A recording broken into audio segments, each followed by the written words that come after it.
Best Life 30, your 30-day journey to creating the best life possible for yourself. You can just watch this video, or if you want to sign up for the entire series for free and get the companion bonus worksheets that go with this video, check the link in the description below. All right, so today is day 21, and we're going to learn how you can make money from your ideas. One of the things I saw a lot in my comments, because I read them all, was, well, I have no money. I'm like, I lived my whole life with no money, but I figured it out. I would just buy shit. I would buy garage sale shit. And it just got me going. I love it. It's like a hobby of mine to go garage sale. I started doing that with clothes. I used to do that with clothes. Dude, the amount, guys, especially like a stylish kid like you, like if you have flavor, if you're listening right now and you don't have money, but you're cool, or you got flavor, you got swag, you got style, if you just spend your life in Goodwill and in thrift stores and buy shit that you think is fresh and then wear it and take a selfie and put it on eBay for 3 times the price, or like I see every day, the amount of people that buy $3 t-shirts and sell them for $35 on eBay and Etsy and Facebook Marketplace is enormous. There's no excuse in America to say you have no money, even if you're in the deepest, poorest places, because if you can literally get $1, you can buy your first t-shirt at Goodwill and get it up for $15 on Facebook. Because you know what's funny? What's funny is everybody's got a smartphone. Like you go into the poorest places in America and everybody's got a smartphone, which means you have the internet. I mean, listen, the homeless, you've got people all over on homeless smartphones. I get emails every day. I'm homeless. I watch you on YouTube. So I don't know. And listen, of course there's 1% that don't. And that's what's always fascinating to me. The 1% that populates, like, what about my aunt? I'm like, cool, I get it. But I'm trying to address 99.9% of people. And the garage sale thing's been huge. By the way, huge. I have tens of thousands of tweets, emails, DMs, messages from people over the last 100 days who are completely inspired by the show and are making significant money. And significant comes in all forms. Do you know what it's like to make an extra $200 a month when you're not doing well financially? Huge. Like it matters. It's also fun for 50% of people. Like that's the. Well, I watch the videos and I'm watching you like go and you're picking up these stuffed animals. Do you know what this is gonna sell for? $40, $50, and $7. I get pumped. Like buying something for $25, selling it for $11 on eBay. With the fees, with all the bullshit that everybody makes fun of me in the comments for, what about the gas, all that, like, I'm still like, I made $6. I bought it for $25, I sold it for $11, net $6. Or I could be on my couch right now watching Netflix. Like, if you complain and you're unhappy, I will spend my career suffocating the living shit out of you. The thing about garage sale that really turns me on is the thrill of the hunt, because it's the place where you can really score. A huge box of toys for $3 worth $300. How many human carry on you? You're like 400. Don't need that much. $15, $30. Like, I don't know. Usually, truly, you only need about $100. This could be decent. It looks a little too new, but we're about to strike. There's striking to be done here.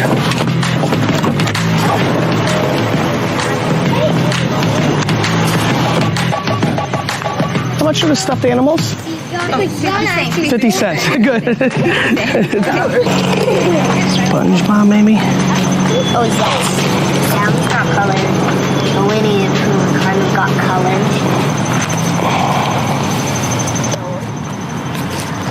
How much is this? What's a couple more to be found, by the way? All right, stuffed animals continue to be my score. 50 cents a pop. Dumbo, Disney Store. Snuffleupagus, Spang. Olaf, what? And this one's gonna be a beast. The FAO Schwartz giraffe. So we just looked it up. The Jeffrey giraffe Toys R Us FAO Schwartz combo, $30. Love to. Paid 50 cents. I don't know what else to say. After eBay fees, it's just like a quick $20. Just a lot of people not making $20 an hour. And that's just one of the things. Wait till I look up the Snuffleupagus. Thank you so much. You got it? This is pretty exciting to me. Vintage Lego thing, never opened. 2003. Jesus, I'm getting old. But it's still 15 years old. I'm excited to open this up. This was a huge score. I already looked it up.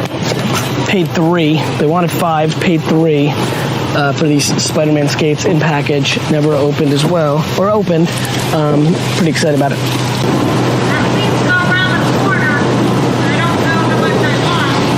Oh, don't worry. That's so awesome, I heard. All right, let's go. Yeah, she goes, at least go around the corner. Don't kill me. So good. So good. Lego 4098. $25. Give it to me, Lily. All right, paid $2 for this. All right, cool. So some Macy's snow globes in there. And they are better than I think I thought. You gonna go back and buy? Yep. Would you do 10 if I bought 3? Yeah, Okay. Do you have a bag? I do have a bag. Awesome. This is f***ing exciting. We just bought 3 snow globes for $10. And I'm fired up. I'm fired up, my guy. I'm fired up. All right, how do you feel? Feeling really good now. Starting to get hot. Getting some stuff now. Well over the $200 range, maybe a little bit more even. Feeling much better. $200 is a lot. A whole lot when you need it.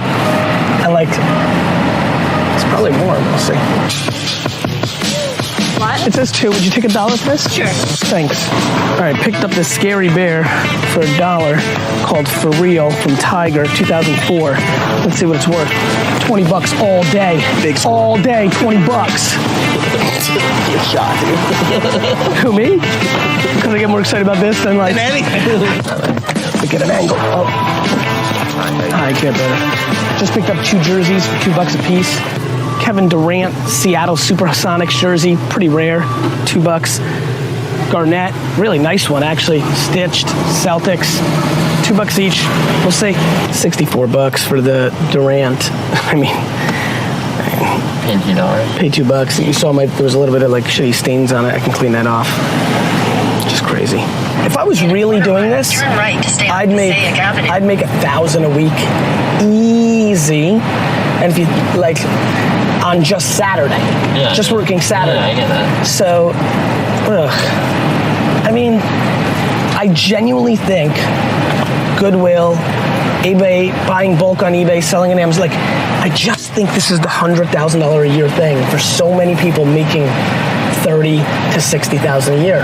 I feel phenomenal. This is the big final score. This is about $100 minimum. And now I know about Cherish Teddies.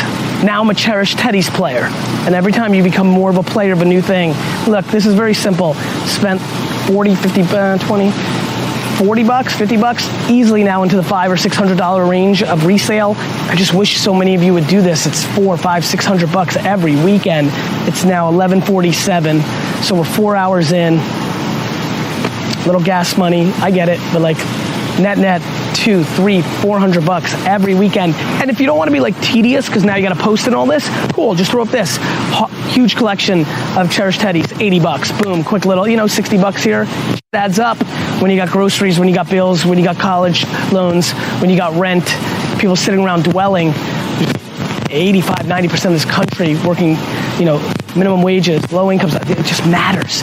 Teaching people how to fish, flip life, it's real. When you were, again, in the early days, Yeah. at one point you only had 10 shirts. Mm-hmm. How did you utilize the power of Broke to get the word out? So, when Jay Abraham, who, is really my mentor, he loves to say OPM is other people's manufacturing, manpower, marketing mentors, and you can make money off of other people's mistakes. And I took inventory of myself, and I knew I wanted to get into this area of business, but my inventory was that my liabilities were I knew nothing about manufacturing, but my assets were that everybody was shooting these little videos around the neighborhood. They weren't like these big Diddy videos at $1 million. I mean, this was like, guy with a little camcorder or something. And I knew that these people they needed clothing. And when they would have the Nike send stuff to them, Nike didn't appreciate them. Mm-hmm. So I would go to the set and see an LL Cool J, and I would sit on the set 18 hours. I get kick off with 3 or 4 of those sets. But the one time that somebody allowed me to put a shirt on them, I put a shirt on them, and then I would take it back. And I would keep putting on different wrappers and different wrappers and I'm taking it back. And I made sure that I didn't dry clean these things. So they made sure they gave them back because they stink, right? So I knew that. You gave some stanky ass shirts. Yeah, I gave them some stanky ass shirts. You goddamn right. Now, I love it. but these videos started to rotate, and corporate America didn't understand the power of videos at that time, and I started to become known as a huge clothing company. Meanwhile, I'm still a waiter in Baldwin, Long Island, and I have these 10 little stinky T-shirts in my basement. But I was doing something I loved. I would have went on those video sets for free. Yeah. I was talking to a video chick. I was eating the free food over there. I was watching Old Dirty Bastard, Be Old Dirty Bastard. So I would have paid to be on those sets. Yeah. I was doing something I loved. When LL Cool J and some famous artists started to wear your clothes, you were still full-time at Red Lobster. I was full-time, because we've seen too many movies where it says, go balls to the wall, burn every bridge. Oh, by the way, other people's money, it's wreckable. That's bullshit, right? Totally. The bottom line is don't quit your day job, all right? Because, here's what was happening. As a waiter at Red Lobster, maybe I made $30,000 or $40,000, right? But if I did that, which I did for 5 years, and I would work my 60 hours at Red Lobster, then I'd put in another maybe 15 or 20 hours working on FUBU. But if I had to pay myself for those 5 years, that would have been $200,000. Now I'm $200,000. I had $200,000. I had medical. I was eating as many shrimp as I would like. I was using my network at Red Lobster to get things out of there. I was learning from the Red Lobster network of their corporation, their books on how they do business, and I was able to do my business longer and go through the pitfalls of it. And the business started to call me. I started to now work 20% on the business, 80% on Red Lobster. Then all of a sudden, 80% on the business and 20% there. But, all these people who hear all those stories about, take out large loans and just go for it. It's a lie. They should never do that. So many people want these instant results, and it's like, it's not the way to do it. They don't realize, listen, every overnight success has taken 15 years, and that's just the way it goes. And they've just watched too many people. You know who tells them all this? The people that are trying to take their money. Yes. The people that are trying to take your money work twice as hard. So they go, take this magic pill. You're going to lose weight. I'm going to educate you and just come to my seminar and buy a $100,000 pack. Those are the people that are full of crap, and other people out there who don't want to put in the work. Unfortunately, nobody's going to help you. I went to Dallas after college because a bunch of my buddies were down there, and I got a job working as a bartender at night and was looking for a job during the day and got a job working for a retail software company. And this was in the early days of PCs and was doing okay there. And then about 9 months in, I made, let me add, I was living 6 guys in a 3-bedroom apartment, and I was sleeping on the floor. It was the rattiest, nastiest hole you've ever seen in your life. I mean, and I literally didn't have a closet, didn't have a drawer. All my shit was in a pile on the floor. I had my one towel that I stole from Motel 6 that had a hole in it. That was mine. And so I was trying to grind it out and learn tech, which I really realized that I loved.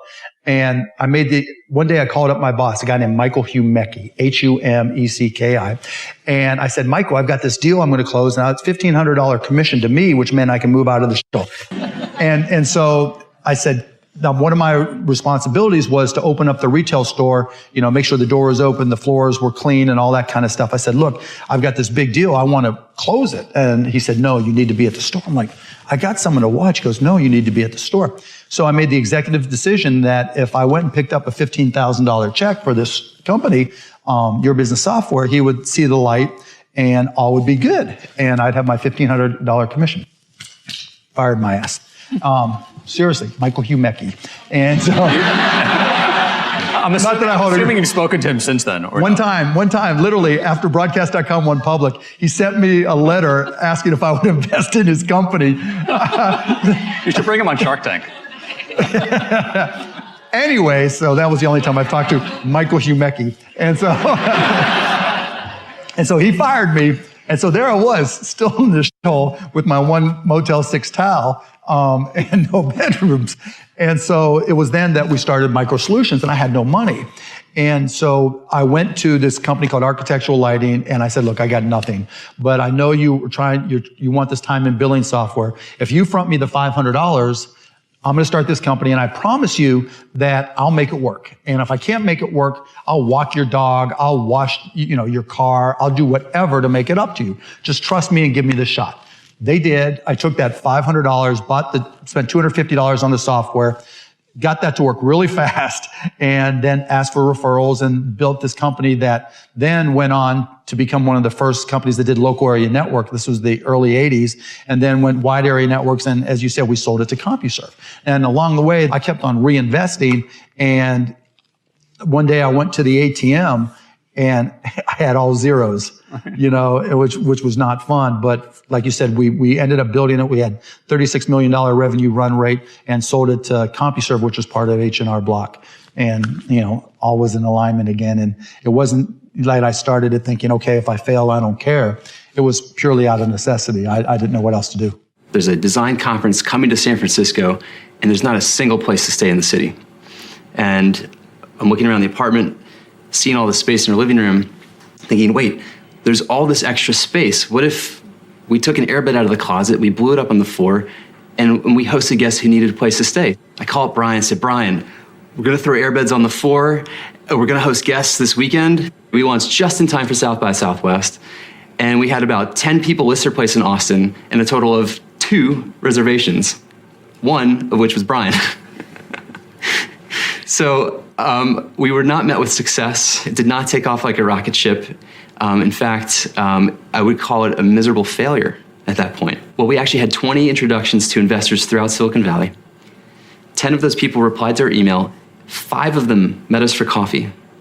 0 invested in Airbnb. And talk about a tough time.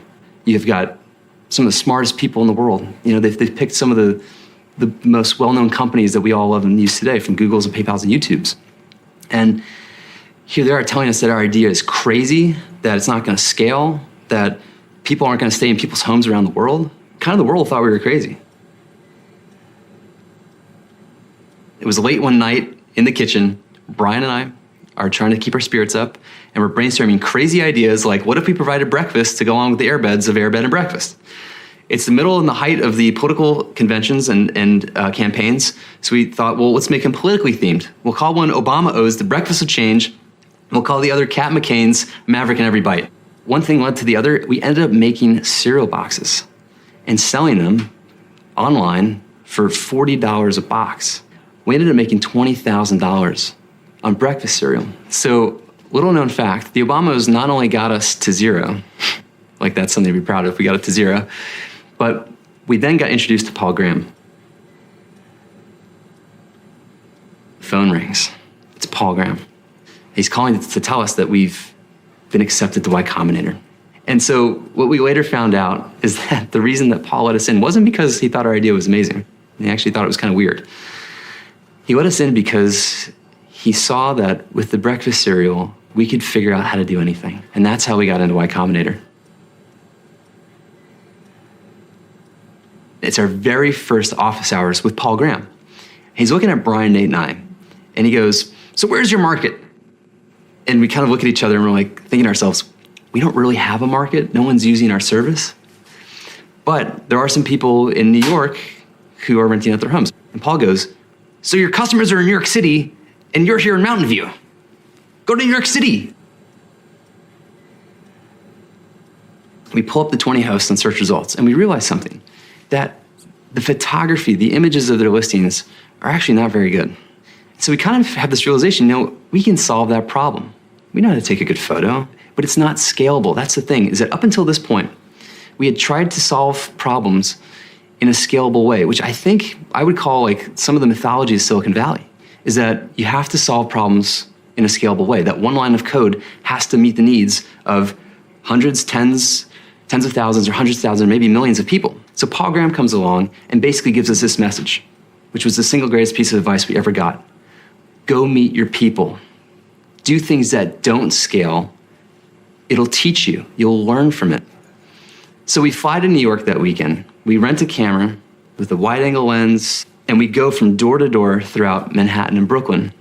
So here we are in the environment of our customers, now watching them use our product in real time. And we're seeing a lot of things that we didn't know were problems. We got so close that we got to step into their shoes for a moment and see the world through their eyes and really see the pain points that they were feeling. And that, to me, is like, that's the basics of innovation. You take an enlightened, empathetic point of view for your customers, you combine it with your own unique point of view of the world to create something new. And you know what happened because of this?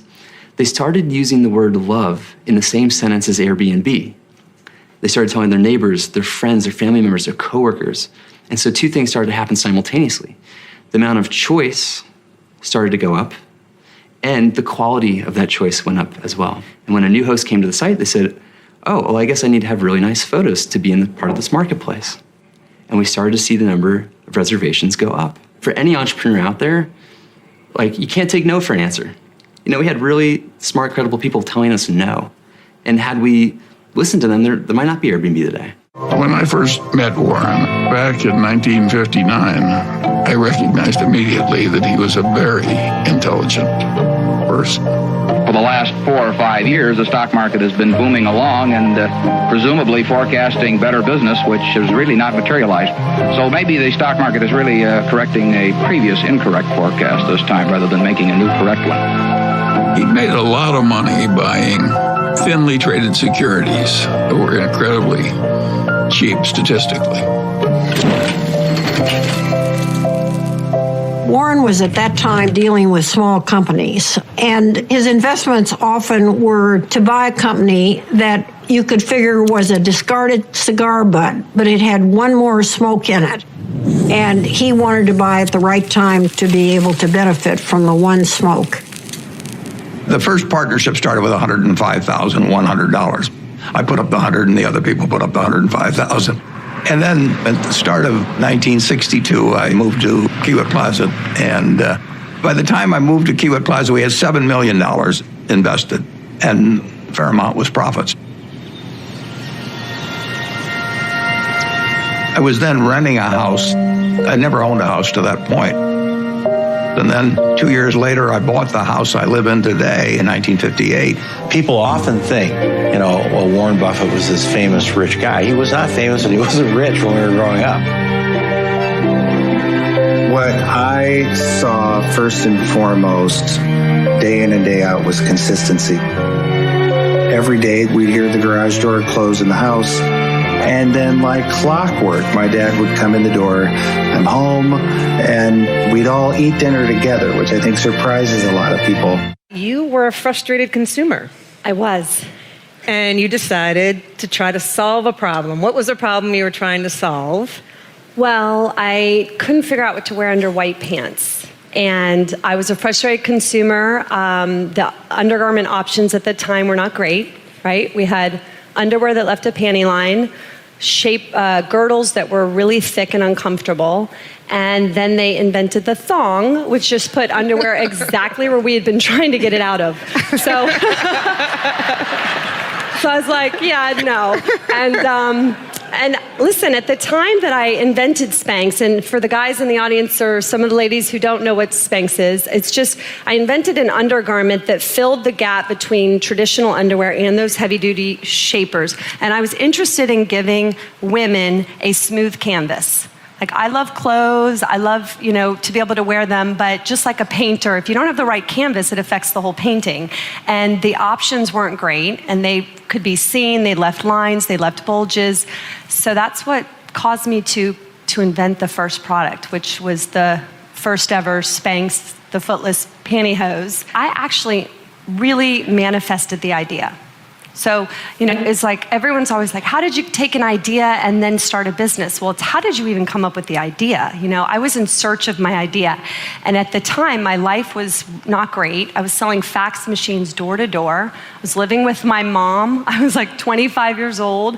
And I remember after a whole entire day of being kicked out of office complexes again all day, or sometimes my business card ripped up in my face, I pulled off the side of the road one day, Kathy, and I was like, I'm in the wrong movie. Like, what just happened? Call the director, call the producer. This is not my life. This is not my movie. And I went home that night and I wrote down my strengths, or what I thought I was good at. And the only thing in the good column really was sales. And I thought, okay, well, I know I'm good at selling. What is it I like about selling? And I realized I like offering something to someone that they need or didn't know that they needed that can improve their life or help them. And so in that moment, I wrote down in my journal, I want to invent a product that I can sell to millions of people that will make them feel good. And and you know what? And 2 years later, the idea came to me. And I was ready for it. You know, women had been cutting the feet out of their pantyhose for a long time.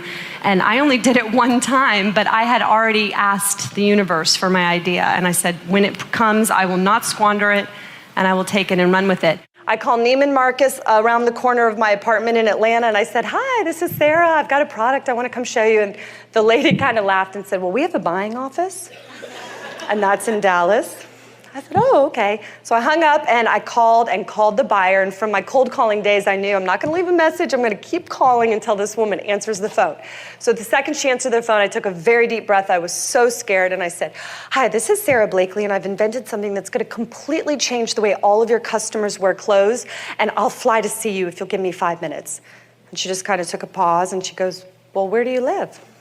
I said, Atlanta. She goes, all right, if you're willing to fly here, I'll give you 10 to 15 minutes. So I jumped on a plane and I went to the Neiman Marcus headquarters. Before I went, I was, my few friends, I had my lucky red backpack. They stopped me in my tracks. I had my closest friends. They go, Sarah, please. They were pleading with me.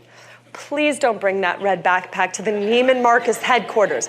I mean, this was my old backpack from college. It was dirty and, They said, do anything. You can't bring that red backpack. I mean, if you need to, go buy a Prada bag. Return it the next day. I mean, whatever you need to do. But don't bring that red backpack.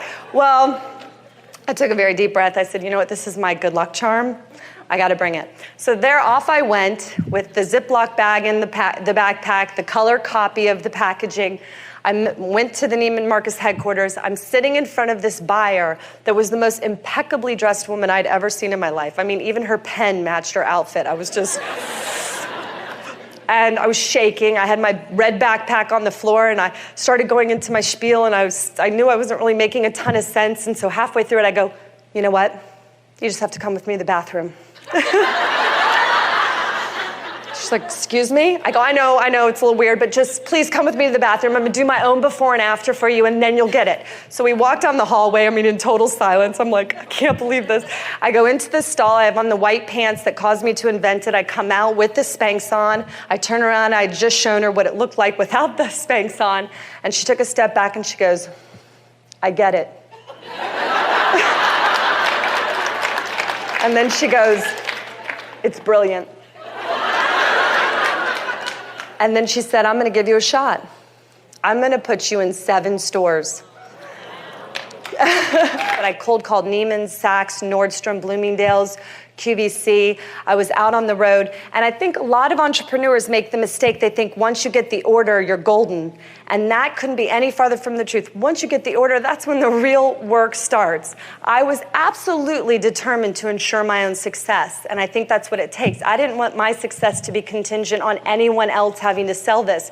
So I hit the ground running. And I went from department store to department store, and I would do morning rallies at the store where I would gather people around. Well, the store manager said, Sarah, you can do it with the hosiery associates. Well, I'd travel all the way to Arizona, and there'd be 3 hosiery associates. So I quickly was like, I got to get the whole store at this morning rally. So I would go into the entrance before the store opened, like a Neiman's or a Saks or a Bloomingdale's, and I would run around and introduce myself to every employee setting up their station. I'd say, hi, I'm Sarah.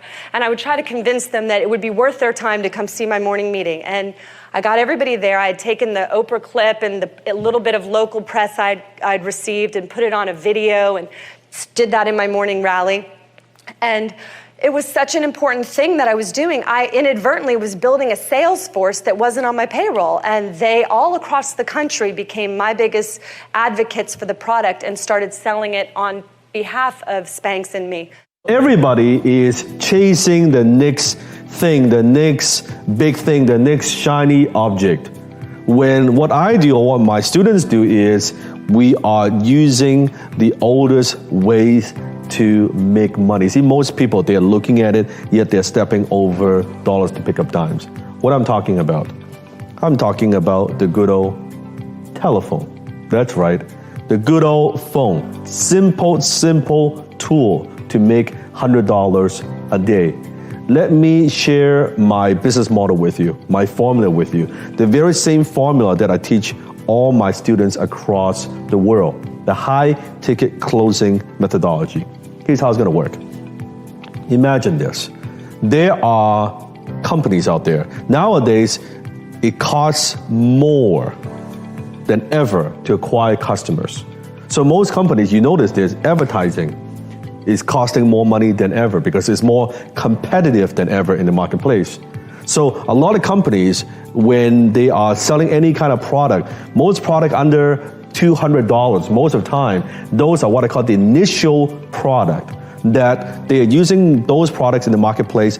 Companies, entrepreneurs, they're selling these products hopefully to develop a relationship with a customer. It's to break the wallet and just start the relationship, start the conversation. All the money is made after that $200 is spent.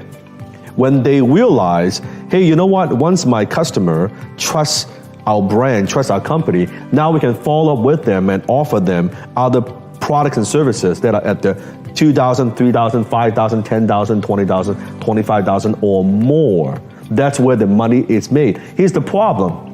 Those offers, I refer them as high ticket offers. $5,000, $10,000, $25,000, $50,000. Those sales, they need to be closed on the phone. Very rarely people buy something at that kind of price point looking at a video or just looking at a website. They need to have that one-on-one conversation. So what does that have to do with you? That's where you come in. Imagine this. Let's say you are closing for a company or you're closing for an entrepreneur. Let's say their offer is $1,000.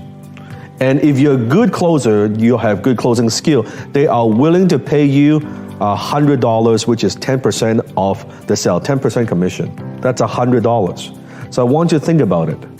If you're closing some of these packages, some of these products and services, $1,000, you make $100 a sale, that's $100 a day. All you need to do is what? To make one single sale a day. That's it. One single sale a day, you get your $100. What is your cost? Zero. How many websites you have to build? Zero. How many products did they buy? Zero. Why? Because you're not selling your own products, you're not selling your own offers, you're selling other people's offers. The company, the influencer, the entrepreneur, they are doing all the marketing. They're doing all the lead generation. They're driving all the traffic. They are building the funnel. They are creating content. They're writing a blog. They're creating videos. They're doing the press release. They're doing 90% of the work. But yet they don't make the money until someone like you and me get on the phone and close those high ticket sales. This is one of those very rare skills that you can make your $100 a day with no expense and no overhead. Now, you may be thinking, well, Dan, are you talking about being like an annoying telemarketer? Does that mean I have to cold call people? Does that mean I have to do a lot of prospecting? Oh my God, like I can't do that. I'm a shy person. I'm not very talkative. It's not about none of that shit. I am talking about talking to people who have put up their hand. I'm talking about talking to prospects who have gone through a series of steps, who have filled an application form and then book a time to speak with you as a high ticket closer, and then you close those sales. That's what I teach. Zero cold calling, has nothing to do with building a website. You don't have to do anything online, and you don't have to cold call a single person. That's the power of high ticket closing. Okay, how do I make money online? People always ask me how I make money, and I thought I'd just show you some actual screenshots on my phone on different products, different businesses I have. Here's today, one of my companies here, $17,384 today alone. Made $715,000 in the last month. Selling simple household items. You know I like books. That's how much I sold in books. And I got another company, you know I like glasses. So we sell glasses, sleep glasses. I'll show you a little screenshot of that one. This is a Shopify. This month it sold $17,000. Today it's done $1,300. There's an airplane coming in. Let me give you a tour. And I'm gonna share with you 4 simple steps that you can get started making money online today. Now, you're not gonna start out making $700,000 a month like I'm doing. It took me a while to build up, but I'm telling you, it's easier to start now than it's ever been, because when I got started, you didn't have Shopify. Amazon wasn't easy to sell on. You didn't have Stripe to collect credit card number, to collect and process payment. And I'm gonna show you the 4 ways to get started, if you want, within 24 hours making money online. Now, like I said, it's not a get-rich-quick scheme, but trust me, there's simple household items around your house. $700,000 in the last month. I've sold of books and book-related things, educational stuff. More. This is just one business. You could sell. I know people selling candles, making $100,000. I know guys selling candles. I think they're going to make a couple $1 million. Everywhere you look. So step number 1 to making money online: find a household item that's interesting to you. That's step number 1. Find a simple household item that's related to what you do on a day-to-day basis. Like I said, I sold what did I sell in glasses? 1,300 today. And then this is just not showing Amazon. Amazon did about 3,000 or 4,000 a day, so about $5,000 a day. And I also do stuff related to sleeping well, because everybody's got a bed and got to sleep. Step number 2, decide if you want to sell using a website that you can build on Shopify, ClickFunnels, or you can just use Amazon. You need to decide between those 3. Step number 3, okay, you got to connect them, and you got to get a way to collect money. So you can either use Stripe, Braintree, or if you sell on Amazon, they have built-in, you can process through them. I don't recommend PayPal as your only source. Sometimes, depends. Step number 4, once you got those, is you need to white label the products. So you don't want to have to create, like if you want to sell glasses, or if you want to sell cosmetics, or if you want to sell tables, you don't want to actually manufacture them, at least not to start. So there's a simple way that you can use what's called white labeling or drop shipping, to take products that people have and put your own label and brand on it. With that said, you can be up and going with those 4 steps. Literally, if you start early enough today, you can do it today. Be up and running. Now, like I said, you gotta get sales, but that comes if you know how to do it. Amazon literally has, I forget how many sales a day, 80 million sales a day, different items sold. So if you can do well in the Amazon ecosystem, people will find you, especially if you know how to rank there. For some of you, you might be intimidated by trying to make, $715,000 a day. By the way, we've been making money while we were on this walk. While we were on this walk, made a couple $100 in the last couple of minutes. That's the beauty, by the way, of selling online. I call it robotic income. Like, robot never gets tired. It just does the work. If you build a website correctly using Shopify or ClickFunnels or Amazon, they never get tired. Those servers run. As long as there's electricity, they're running.